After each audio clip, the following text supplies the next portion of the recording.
How y'all doing? Good? Okay, great. Can we just vicariously high five and dap it out from here? I don't want to carve a date myself, but as my students say, I'm that hella old dude that still high fives people. So I just want to thank you all very much, President Claire. I'd like to extend my sincerest gratitude for the warm reception from you all, professors, staff, and welcome again to the new faculty and support staff. I'd also like to preface by publicly recognizing members of the plenary committee, Annie, Jennifer, Teresa, David, thank you all for organizing this intercommunal opening day affair. So if we can give them one more applause.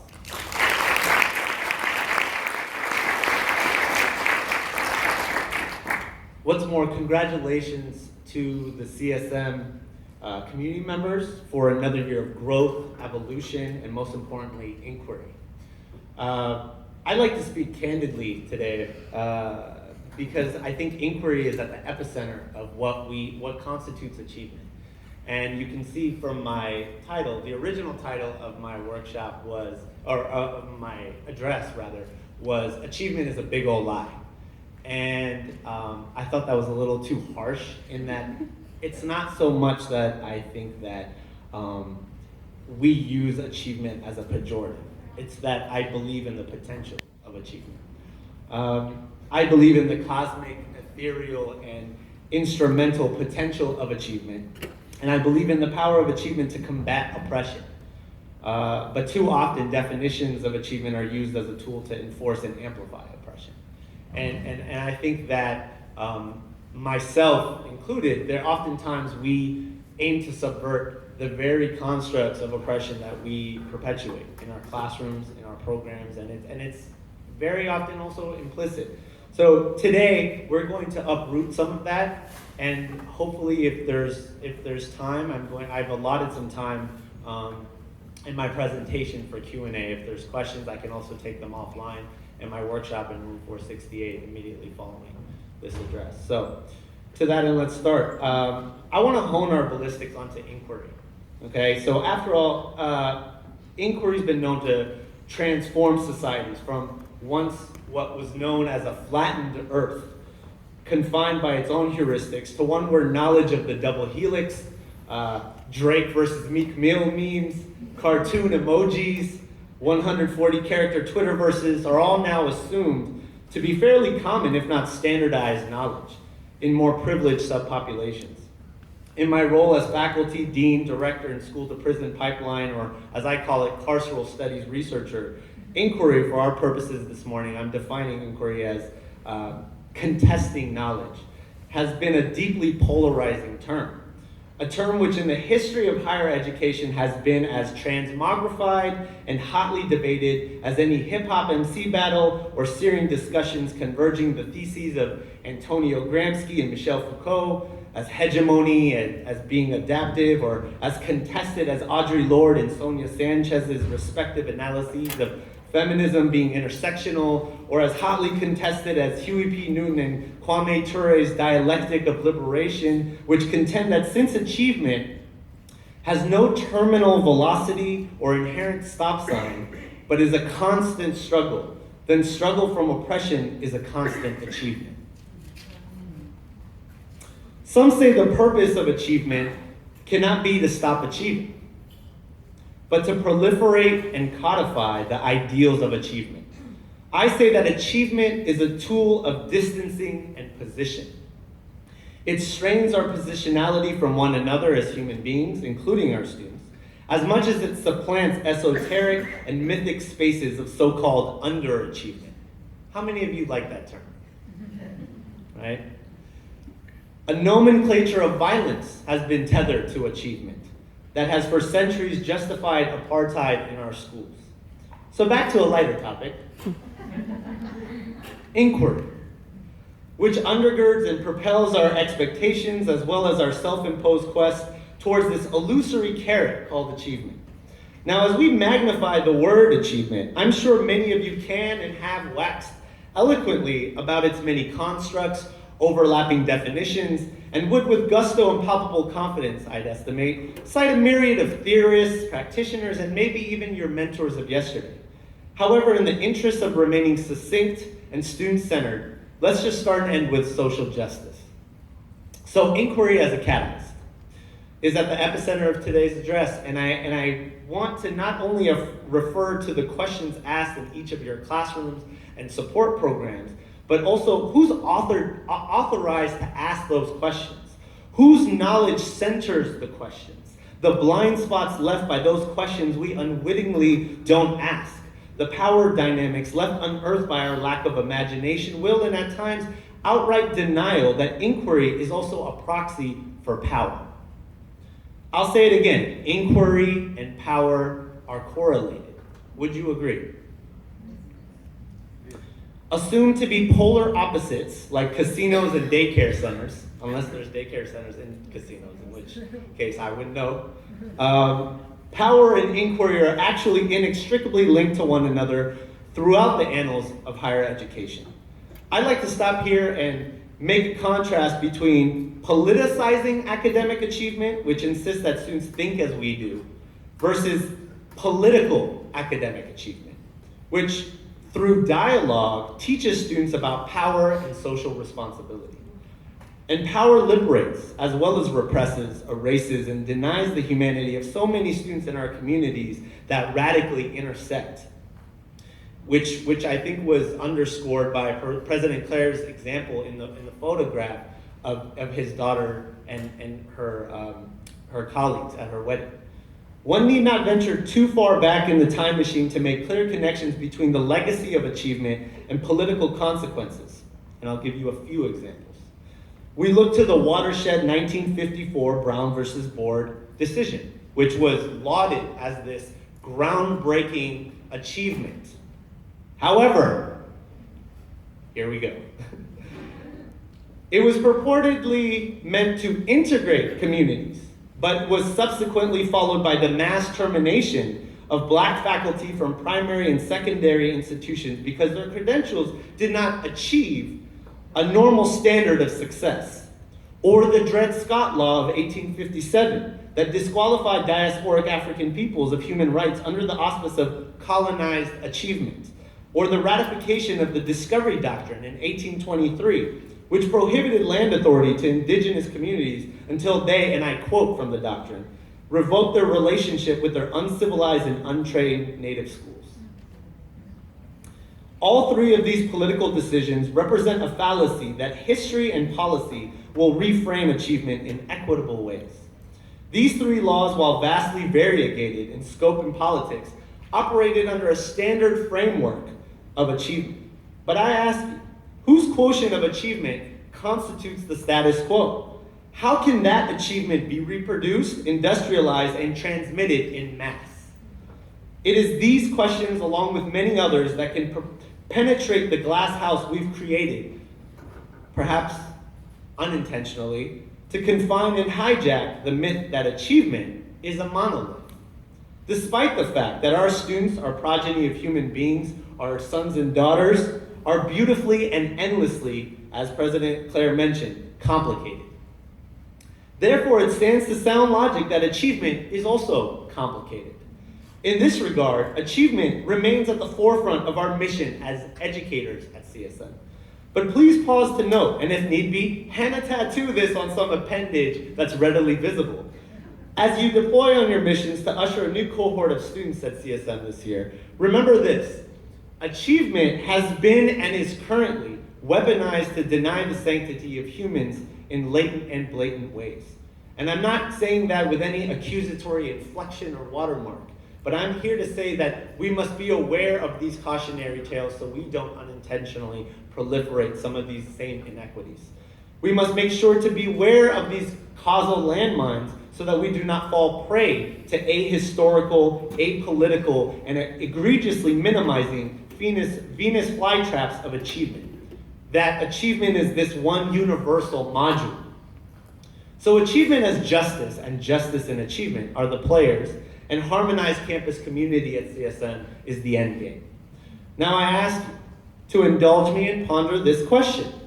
Is there a difference in ethos between justice education and justice in education? How many of you think there's a difference? Raise your hands. Okay, about half. Okay, some of you may not be awake today because I'm speaking, so I don't blame you. But take a moment to contemplate, marinate, as my students say, just before your collective eyes glaze over. I'll give you a few moments to consider this. Okay.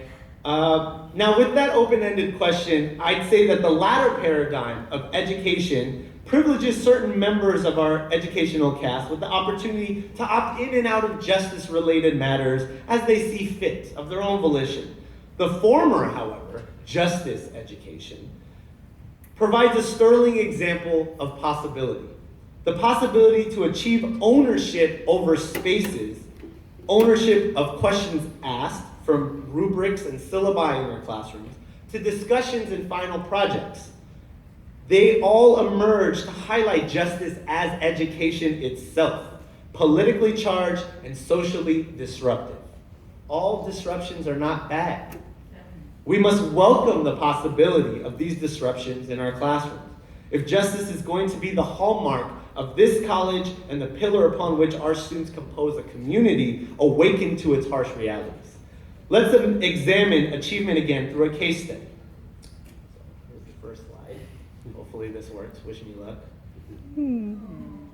Okay, we can commence the synchronized Anyone recognize this person? Yeah. Who that? You. Okay.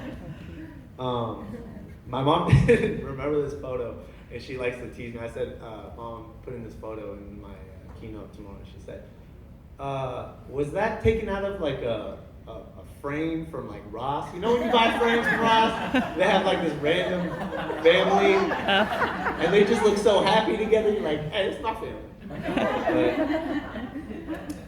There are three constructs within achievement I'd like to explore with you today. Okay? The first is widely associated in academic circles with hidden curriculum. But in the discursive arc of my life, it's also the achievement that's been ruled inconsequential, unwarranted, and sanctioned. Because this story, my story, does not bear resemblance to the tchotchkes and pantheon of achievement contoured by bell curves, syllabi, GPAs, and distilled by linear and positivist reductionism. As a child refugee of war, I lost both of my older brothers who circumscribed the void of an absentee father by playing the de facto role of my intellectual guides, while my mother worked several jobs simultaneously.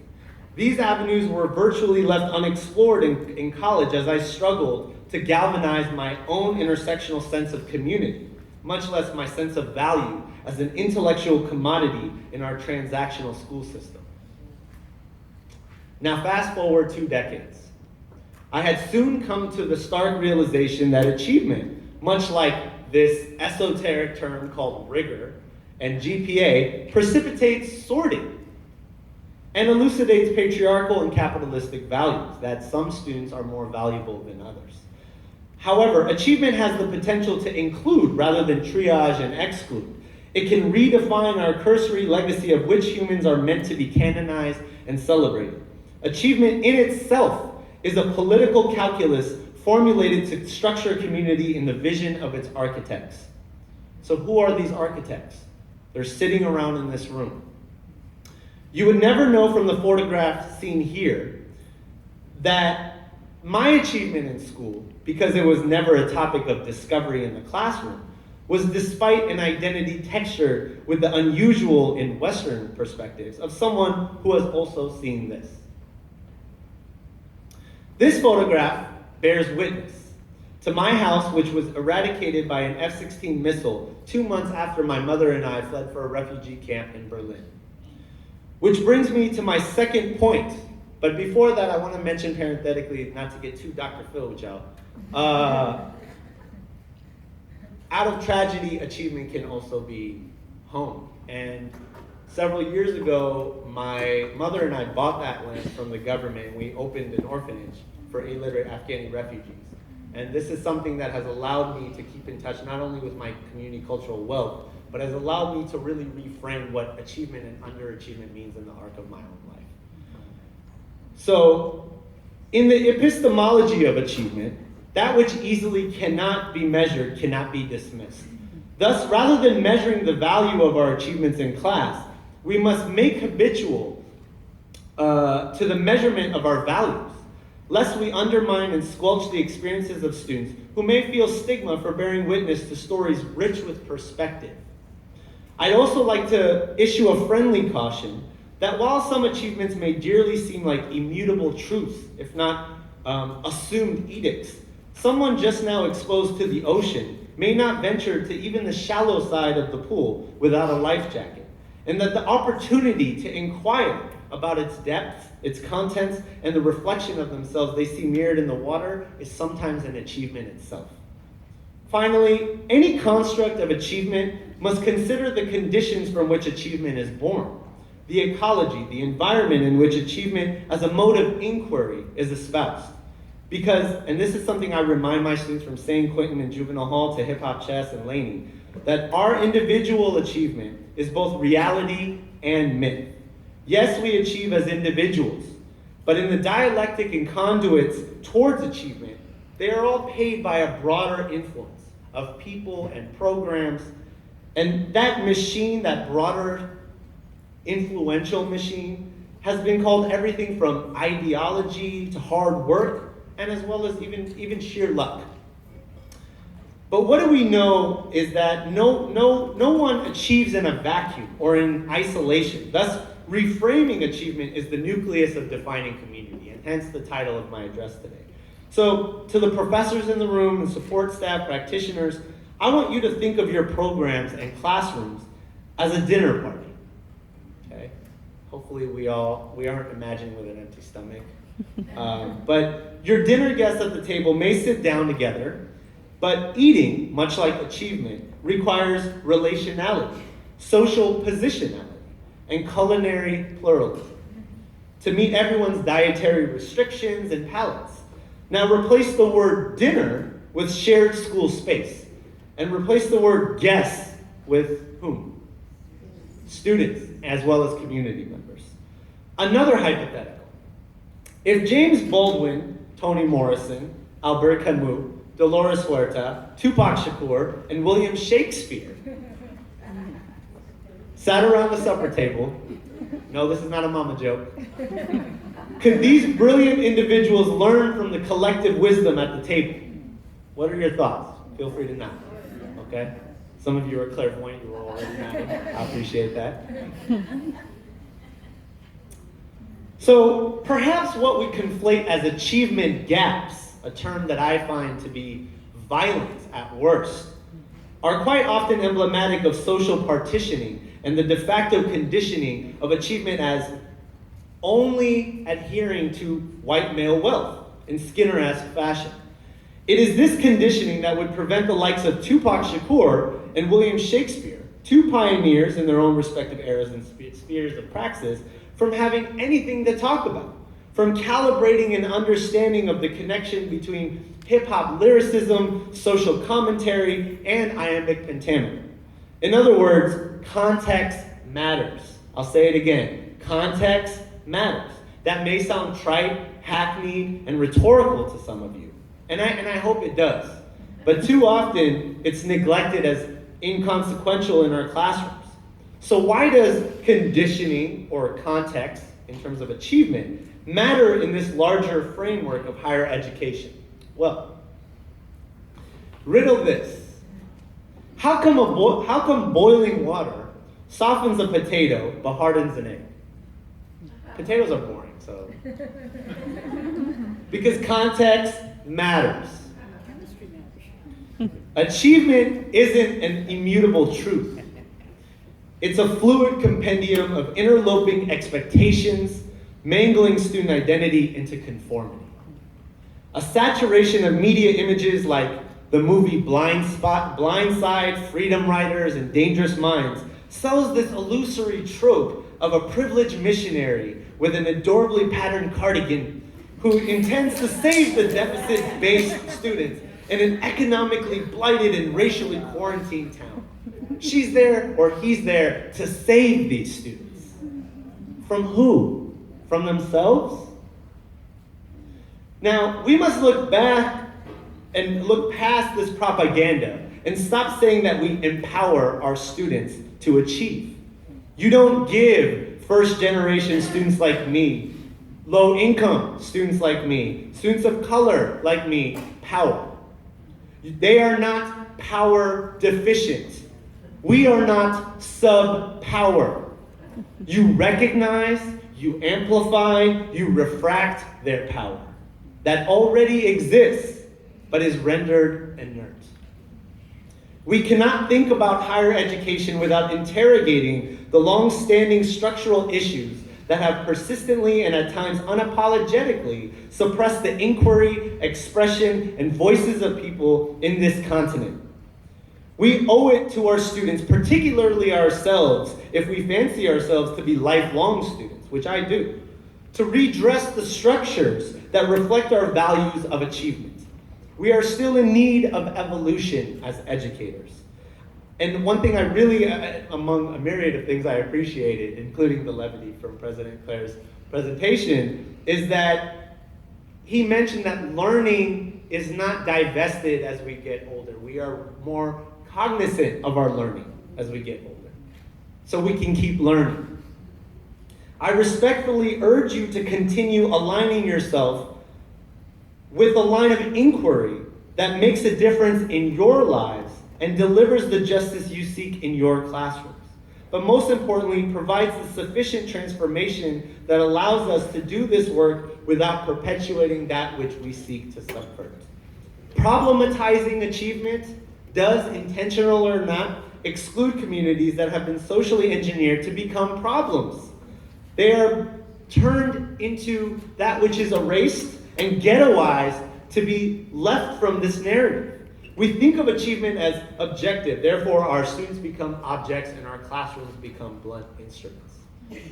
I would like to challenge and encourage you to make equity, something that was reinforced several times this morning, more than an isolated venture, but a culture of strategic navigations to move an agenda entrenched in nothing more than love.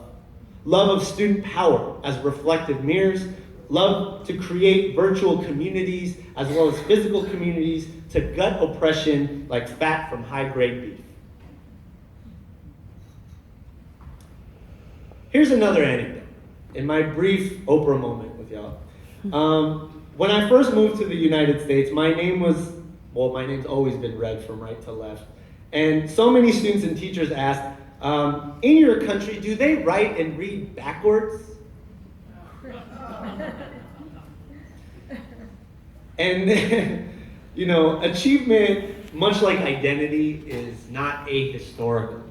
My usual response when I had the bandwidth and emotional stamina was to explain how much older my native tongue was than English.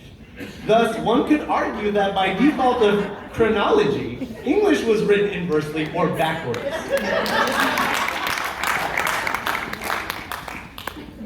Now, here's another case study on the culture of achievement. Now, in Hip Hop Chess, we have a credential program for students who are trying to earn their GEDs, who are matriculating out of juvenile hall, and we have partnerships with the Oakland Unified, YGC in San Francisco, which is youth correctional facilities in San Jose, and we use hip hop lyricism as a pedagogical conduit, as a tool. And let's frame this as a pop quiz, and I'm not great. Okay? So, the first stanza. Okay, here's a question I like to ask my students. Is it from Shakespeare or a hip hop MC?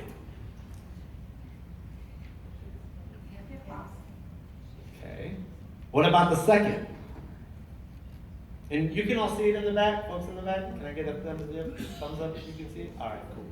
Very nice. All right, so what's the answer?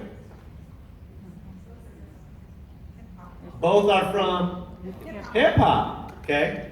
Sometimes, I would say more than sometimes, my students in Hip Hop Chess Federation, and we're actually very proud to announce that tomorrow is our grand opening of our community center in Fremont. when we present them, when we go to juvenile hall, with the second stanza, they know the first one's from an MC. The second one, they think it's from Shakespeare. And the answer is both are from hip-hop artists, so good job, folks in the room. Also known as MCs, and the top is from an artist who I'm very fond of named Pharaoh Munch, whose song entitled What is the Law has been used as curriculum in my classroom to achieve an understanding of the school-to-prison epidemic plaguing our educational spaces, which is the center of also my doctoral research, which David mentioned.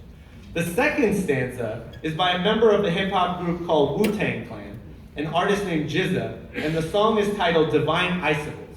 This verse has been utilized by a Columbia professor named Chris Emden to teach STEM-related topics from climate change to astronomy to students in culturally rich and relevant ways. My point here is this, that the path towards achievement isn't forged in a crucible of tradition, but breaking tradition, reaching beyond the realm of possibility and the gravitational pull towards dominant theology. I'd like to call out whether the following picture constitutes a classroom or not. So, in the traditional sense, if you see a picture on the net in the following slides and you think it's a classroom, just raise your hand when I ask, okay? So, anything that looks like a class, you can either say classroom or raise your hand when I ask, do you think this is a classroom? This is a classroom, okay? So, this is also a picture of 3 students in my class at St. Quentin, where I teach critical thinking, rhetoric, and intermediate algebra, because that's what my credential is in, so they needed an algebra teacher. They are, these 3 students from my class, seen here, I can go to the next slide, graduated last year. 2, I'm very proud to announce, with their permission, were recently granted parole, graduated from our program with AA degrees, and received scholarships to attend San Francisco State University this fall.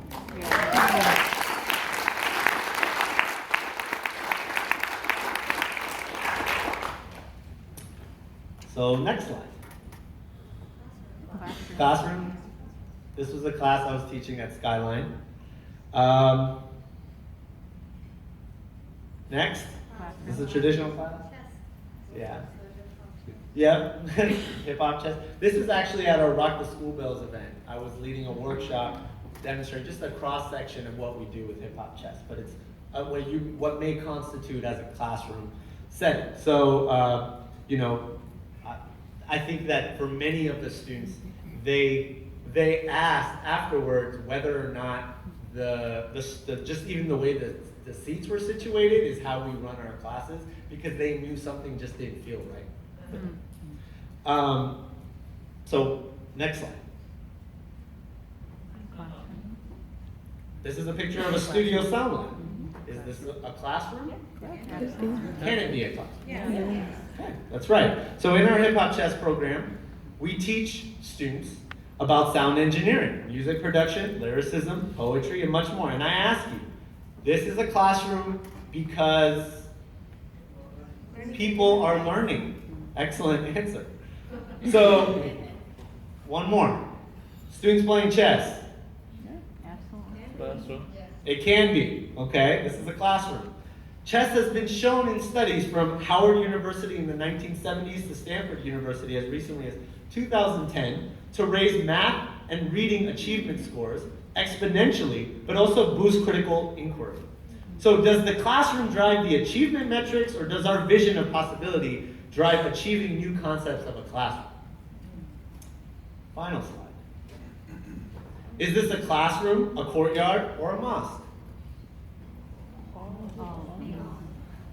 That's right. I didn't even say there's a D, but you all, okay, I like that. You'd be correct if you said all of the above.